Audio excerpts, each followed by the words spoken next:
Hello friends, வணக்கம். Welcome to Eva சமையல். எல்லோரும் நல்லா இருக்கீங்களா? இன்றைக்கி நம்ம சேனலில் என்ன பார்க்க போகிறோன்னு பார்த்தீங்கன்னா, நம்ம வீட்டில் வந்து பழங்களுக்கு வரக்கூடிய குட்டி குட்டி ஈக்கள், கொசுக்கள் இதெல்லாம் வராமல் இருக்கிறதுக்கு ரொம்பவே சூப்பரான எஃபெக்டிவான டிப்ஸ் தான். வீட்டில் இருக்கிற பொருளை வச்சு எப்படி ரெடி பண்ணுறதுன்னு பார்க்கலாங்க. இது கூடவே நம்ம வீட்டில் இருக்கக்கூடிய கட்டிங் போர்டு, பூரி கட்டெல்லாம் இந்த மாதிரி உடன் போர்டில் இருக்கும்போது அதை வந்து நம்ம எப்படி நீட்டாக க்ளீன் பண்ணி பராமரிக்கிறதுன்னு பார்க்கலாங்க. வீடியோவை ஸ்கிப் பண்ணாமல் பாருங்கள்.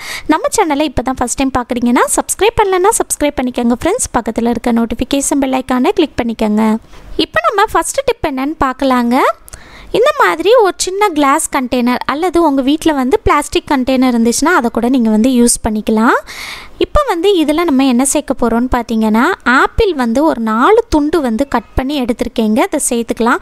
ஆப்பிளுக்கு பதிலாக நீங்கள் உங்கள் வீட்டில் வாழைப்பழம் வச்சுருந்தீங்கன்னா வாழைப்பழத்தை கூட குட்டியாக கட் பண்ணி 4 பீஸ் சேர்த்துக்கோங்க. இந்த மாதிரி பழம் சேர்க்கறதுனால இதோடைய வாசனையை ஈர்த்து கண்டிப்பாக இதுக்குள்ளே வந்து அந்த ஃப்ரூட் ஃப்ளைஸ் எல்லாமே மாட்டிக்கும். அடுத்ததாக இதில் வந்து 1 ஸ்பூன் அளவுக்கு வெள்ளை சர்க்கரை சேர்த்துருக்கேங்க. வெள்ளை சர்க்கரைக்கு பதிலாக நீங்கள் நாட்டு சர்க்கரை கூட சேர்த்துக்கலாங்க. அடுத்ததாக இதில் 1 கப் அளவுக்கு தண்ணி சேர்த்துக்கலாம். இந்த மாதிரி அந்த கண்டெய்னர் நிரம்புற அளவுக்கு தண்ணி சேர்த்துட்டு இது போல் ஒரு ஸ்பூனை வச்சு அந்த சுகர் வந்து தண்ணியில் நல்லா கரைஞ்சி வர்ற அளவுக்கு நல்லா மிக்ஸ் பண்ணிக்கோங்க. இந்த மாதிரி சுகர் சேர்க்கறதுனால கண்டிப்பாக எல்லா பூச்சுமே இதுக்குள்ளே வந்து மாட்டிக்கோங்க. இந்த மாதிரி நல்லா மிக்ஸ் பண்ணி விட்டுட்டு அதுக்கப்புறமா நம்ம வந்து இதை கவர் பண்ணிக்கணும். நம்ம வீட்டில் இந்த மாதிரி பிளாஸ்டிக் கவர்லாம் வச்சுருப்போம் பார்த்தீங்களா, அதை வந்து சிசரை வச்சு சின்னதாக கட் பண்ணி எடுத்துக்கோங்க. குட்டியாக கட் பண்ணி எடுத்துட்டு அதை வச்சு நம்ம வந்து இந்த கிளாஸ் பாட்டிலை கவர் பண்ணிக்கலாங்க. இது போல் மேலே வந்து வச்சுட்டு அதுக்கப்புறமா ஒரு ரப்பர் பேண்ட் அல்லது நீங்கள் வந்து ஒரு கயிறு வச்சு கூட நல்லா டைட்டாக கட்டி எடுத்துக்கலாங்க. இந்த மாதிரி கேப் போகாத அளவுக்கு நல்லா டைட்டாக நம்ம வந்து ரப்பர் பேண்ட் போட்டு விட்டுடலாம். இந்த மாதிரி ரப்பர் பேண்ட் போட்டு விட்டுட்டு அதுக்கப்புறமா அந்த கவரை வந்து நல்லா ஸ்ட்ராங்காக இந்த மாதிரி கீழே இழுத்து விட்டுருங்க, கேப் இல்லாத அளவுக்கு. இப்போது அடுத்ததாக ஒரு கத்தியை வச்சு நம்ம வந்து மேலே குட்டியாக நம்ம வந்து ஓட்டை போட்டுக்கலாம். ரொம்ப பெருசாக நம்ம வந்து ஓட்டை போட வேண்டாம். குட்டி குட்டி ஈக்கள் உள்ளே போகிற அளவுக்கு அதோட சைஸுக்கேற்ப நீங்கள் வந்து சின்னதாக ஓட்டை போட்டிங்கன்னா போதுங்க. இந்த மாதிரி குட்டியாக நீங்கள் வந்து ஓட்டை போட்டுட்டு அதுக்கப்புறமா இதை அப்படியே எடுத்துகிட்டு போய் நம்ம வீட்டில் அந்த குட்டி குட்டி ஈக்கள் எங்கெல்லாம் ரொம்ப தொல்லையாக இருக்கோ அங்கே நம்ம எடுத்துகிட்டு போய் வச்சிடலாங்க. இப்போ பாருங்கள், நான் வந்து இந்த அளவுக்கு தான் ஓட்டை போட்டு எடுத்திருக்கேன். இந்த மாதிரி நீங்கள் சின்னதாக ஓட்டை போட்டு எடுத்துக்கோங்க. இந்த மாதிரி குட்டியாக ஓட்டை போட்டு எடுக்கும்போது நமக்கு அந்த ஃப்ரூட் ஃப்ளைஸ் எல்லாமே உள்ளுக்குள்ளே வந்து மாட்டிக்கோங்க. அதால் வெளியே வர முடியாது. கண்டிப்பாக அது எல்லாமே உள்ளுக்குள்ளே மாட்டிக்கிட்டு அழிஞ்சிடும். கண்டிப்பாக ட்ரை பண்ணி பாருங்கள். இதை எடுத்துகிட்டு போய் நம்ம வீட்டில் வந்து ஃப்ரூட்ஸ் எல்லாம் நம்ம ஸ்டோர் பண்ணி வச்சுருப்போம் பார்த்தீங்களா, அது பக்கத்தில் நீங்கள் வச்சிட்டிங்கனாலே போதுங்க. உங்களுக்கு இந்த பழங்களுக்கு வரக்கூடிய குட்டி குட்டி ஈக்கள் தொந்தரவு இருக்காதுங்க. கண்டிப்பாக ட்ரை பண்ணி பாருங்கள். இந்த ஐடியா பிடிச்சிருந்தா லைக் பண்ணி ஷேர் பண்ணிக்கோங்க. இப்போ நம்ம அடுத்த டிப் என்னன்னு பார்க்கலாங்க. குட்டி குட்டி ஈக்கள், கொசு இதெல்லாம் நம்ம வீட்டு பக்கம் வராமல் இருக்கிறதுக்கு இன்னொரு சூப்பரான எஃபெக்டிவான டிப் என்னன்னு பார்க்கலாம். இது வந்து பார்த்திங்கன்னா கொசுவுமே நம்ம வீட்டு பக்கம் வரவே செய்யாது. ரொம்பவே எஃபெக்டிவான டிப் தான். இதுக்கு வந்து இந்த மாதிரி ஒரு சின்ன கிண்ணம் அல்லது உங்கள் வீட்டில் விளக்கு வச்சுருந்தீங்கன்னா அதை எடுத்துக்கோங்க. அடுத்ததாக இதில் வந்து கொஞ்சமாக வேப்ப எண்ணெய் சேர்த்துக்கலாங்க. வேப்ப எண்ணெய் கொசுக்களுக்கு சுத்தமாக ஆகாதுங்க. இது வந்து நாட்டு மருந்து கடை, டிபார்ட்மெண்ட் ஸ்டோர்லலாம் கிடைக்குங்க.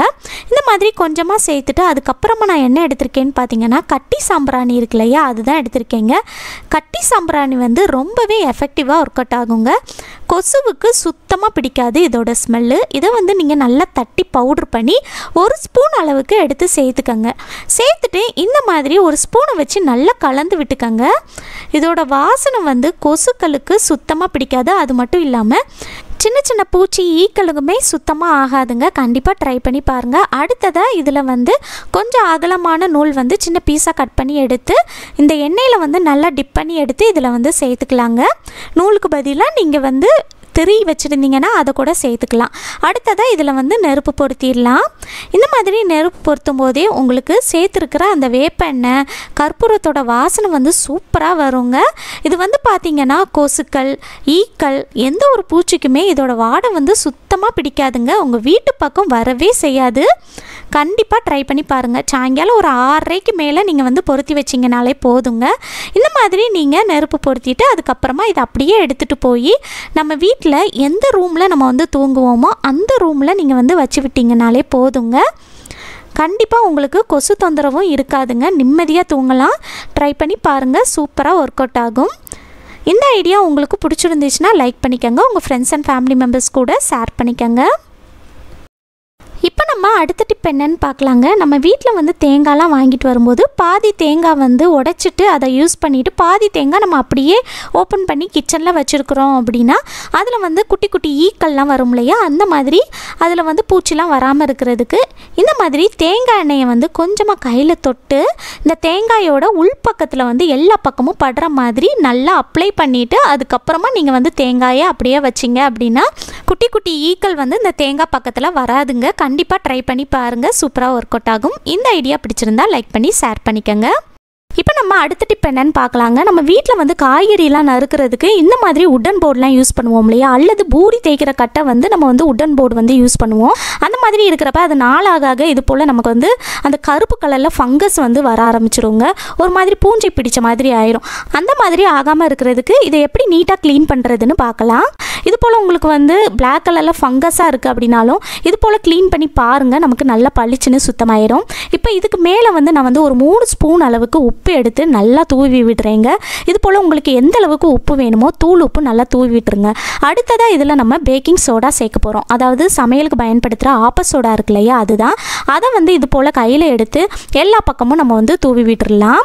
இந்த மாதிரி தூவி விட்டதுக்கப்புறமா அடுத்ததாக ஒரு எலுமிச்சப்பழத்தில் பாதியாக கட் பண்ணி எடுத்துருக்கேங்க. இந்த எலுமிச்சப்பழ சாறை வந்து அப்படியே பிழிஞ்சு விட்டு இந்த சாரோடு சேர்த்து இந்த தோலோடு நம்ம வந்து இந்த மாதிரி நல்லா தேய்ச்சி விட்டுடலாங்க. அந்த போர்டில் எல்லா பக்கமும் படுற மாதிரி இது போல் நம்ம வந்து நல்லா தேய்ச்சி விட்டுடலாம். பிளாக் கலரில் உங்களுக்கு வந்து அந்த ஃபங்கஸ் பிடிச்சிருக்கு அப்படின்னா அதுலேயுமே இந்த மாதிரி எலுமிச்சப்பழ தோலை வச்சு நல்லா தேய்ச்சி விடுங்க. இந்த மாதிரி தேய்க்கிறப்ப அது எல்லாமே போயிருங்க. பாருங்கள், இது போல் உங்களுக்கு ரொம்ப பிளாக்காக இருக்குது அப்படின்னா இந்த மாதிரி எலுமிச்சப்பழ தோலை வச்சு தேய்ச்சி விட்டுட்டு அதுக்கப்புறமா ஒரு ஸ்டீல் ஸ்க்ரப்பரை வச்சு நீங்கள் தேய்ச்சிங்கன்னா அது எல்லாமே ரிமூவ் ஆகிடும். அதுக்கப்புறமா அதே போல் இந்த போர்டோட பின்பக்கத்துலேயும் நம்ம வந்து ஃபஸ்ட்டு க்ளீன் பண்ண மாதிரி தான் தேவையான அளவு உப்பு வந்து நல்லா எடுத்து தூவி விட்டுட்டு அதுக்கப்புறம் பேக்கிங் சோடா எடுத்து மேலே வந்து தூவி விட்டுட்டு அதுக்கப்புறமா பாதி எலுமிச்சப்பழத்தை எடுத்து நம்ம வந்து அந்த ஜூஸை வந்து நல்லா பிழிஞ்சு விட்டு இது போல் நல்லா தேய்ச்சி விட்டுடலாம். ஒரு எலுமிச்சப்பழம் இருந்தாலே போதுங்க, இந்த போர்டு ஃபுல்லாகவே நம்ம வந்து நல்லா பளிச்சுன்னு க்ளீன் பண்ணிடலாம். பாருங்கள், இது போல் நல்லா க்ளீன் பண்ணி விடுங்க. அந்த பிளாக் கலரில் நமக்கு வந்து அந்த பூஞ்சை பிடிச்சிருக்கு பாருங்கள், இதில் வந்து நம்ம ஒரு ஸ்டீல் ஸ்க்ரப்பரை வச்சு லாஸ்ட்டாக தேய்ச்சிங்கன்னா இது வந்து நல்லாவே ரிமூவ் ஆகிடும். பாருங்கள், நான் தேய்க்கவே எவ்வளோ கருப்பு கருப்பாக அந்த அழுக்கெல்லாம் வெளியே வருது பாருங்கள். அது எல்லாமே நமக்கு வந்து சூப்பராக ரிமூவ் ஆகிடும். இது போல் நீங்கள் வந்து வாரத்துக்கு ஒரு தடவை க்ளீன் பண்ணிங்கனாலே போதுங்க. உங்கள் வீட்டில் வந்து இந்த உட்டன் போர்டு வந்து எப்போவுமே நம்ம வந்து நல்லா நீட்டாக க்ளீனாக பராமரிக்க முடியும். கண்டிப்பாக ட்ரை பண்ணுங்கள். இந்த மாதிரி தண்ணியில் கழுவி எடுத்ததுக்கப்புறமா பாருங்கள் எந்த அளவுக்கு நல்லா பளிச்சுன்னு புதுசு போல் இருக்குன்னு. இப்போ பாருங்கள், அந்த ஓரங்களில் இருந்த அந்த பிளாக் ஃபங்கஸ்லாம் எந்த அளவுக்கு நமக்கு போயிருக்குன்னு உங்களுக்கு பார்க்கும்போதே டிஃப்ரென்ஸ் தெரியும்னு நினைக்கிறேன். கண்டிப்பாக ட்ரை பண்ணி பாருங்கள். இந்த வீடியோ முழுசாக பொறுமையாக பார்த்ததுக்கு ரொம்ப நன்றி ஃப்ரெண்ட்ஸ். பிடிச்சிருந்துச்சுன்னா லைக் பண்ணிக்கோங்க. உங்கள் ஃப்ரெண்ட்ஸ் அண்ட் ஃபேமிலி மெம்பர்ஸ் கூட ஷேர் பண்ணிக்கோங்க. நம்ம சேனலை இப்போ தான் ஃபஸ்ட் டைம் பார்க்குறீங்கன்னா சப்ஸ்கிரைப் பண்ணலன்னா சப்ஸ்கிரைப் பண்ணிக்கோங்க. பக்கத்தில் இருக்க நோட்டிஃபிகேஷன் பெல் ஐக்கானை கிளிக் பண்ணிக்கோங்க. தேங்க்யூ.